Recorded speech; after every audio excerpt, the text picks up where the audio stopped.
Hello friends, आप सभी का स्वागत है एंजल्स ट्यूटोरियल में। आज हम लोग पढ़ेंगे कक्षा 10 का नीड का निर्माण फिर। ये हिंदी का पाठ का कविता है। यह कविता हरिवंश राय बच्चन द्वारा रचित है। नीड का निर्माण फिर। इस कविता में कवि ने कहा है कि नीड का निर्माण फिर नेह का आह्वान फिर बह उठी आंधी की नभ में छा गया सहसा अंधेरा। धूल धूसर बादलों ने भूमि को इस भांति घेरा। रात सा दिन हो गया फिर रात आई और काली। लग रहा था अब न होगा इस निशा का फिर सवेरा। रात के उत्पात भय से भीत जन जन भीत कन कन। किंतु प्राची से उषा की मोहनी मुस्कान फिर नीड का निर्माण फिर नेह का आह्वान फिर। प्रस्तुत पंक्तियों में कवि हरिवंश राय बच्चन जी ने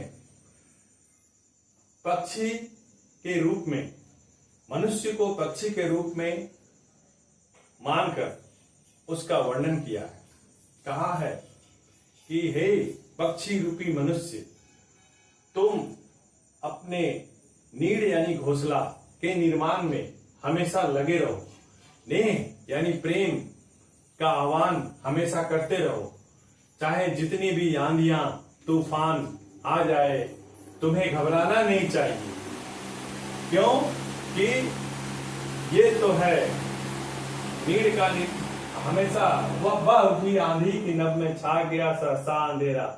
जिस प्रकार आंधी उठती है, दुख के बादल जीवन में आते रहते हैं, जीवन में बहुत से मुसीबतों का सामना करना पड़ता है, बहुत सी कठिनाइयां आते रहती है, लेकिन हमें उनसे घबराना नहीं चाहिए। यही इस पाठ में, इस पंक्ति में कवि ने कहने की चेष्टा की है।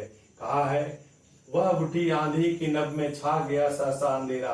अचानक जीवन में कभी कभी ऐसा क्षण आ जाता है कि अचानक से आंधी जैसी तूफान आ जाती है।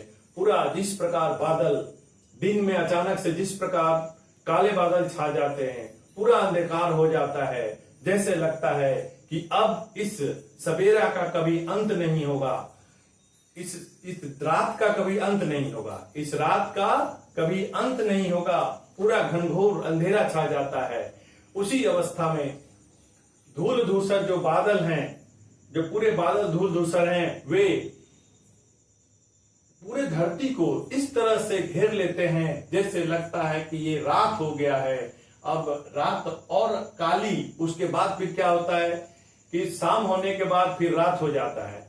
और इस अवस्था में जब पूरा बादल, धूल धूसर बादल, काली रात दोनों एक साथ जब मिल जाते हैं तो रात और घनी काली हो जाती है और ज्यादा उसकी कालीमा बढ़ जाती है।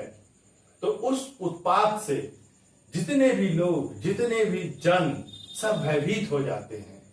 किंतु मनुष्य यह भूल जाता है कि मुसीबत कितनी भी आए, दुख कितना भी आए, यह भूल जाता है कि रात कितनी भी घनघोर हो, कितना भी अंधेरा हो, परंतु पूरब दिशा के प्राची से सुबह उषा से जो है सूर्योदय होगा और उस रात का अंत होगा। उसी प्रकार मनुष्य के जीवन में कभी भी बहुत अधिक दुख आ जाने के बाद घबराना नहीं चाहिए। उसे हमेशा यह याद रखना चाहिए, उसे धैर्य रखना चाहिए कि उस रात का अंत होगा और उसके फिर से जीवन में खुशियां लौट आएगी। इस बात को बताया है, इसलिए कवि ने कहा है यहाँ पर, क्योंकि कवि की पहली पत्नी जब उनका निधन हो गया था तो उस पहली पत्नी के निधन होने के बाद उनको जैसे लगा कि उनके जीवन में जो अंधेरा छा गया है वो कभी अंत नहीं होगा। इसीलिए इस पंक्ति को यहाँ बैठा गया है कि वो भूल गए हैं कि फिर से उनको कभी भी जीवन में सुख नहीं आएगा। इसीलिए ये बात को बार बार यहाँ जोड़ा गया है कि नीड का निर्माण फिर नेह का आह्वान फिर।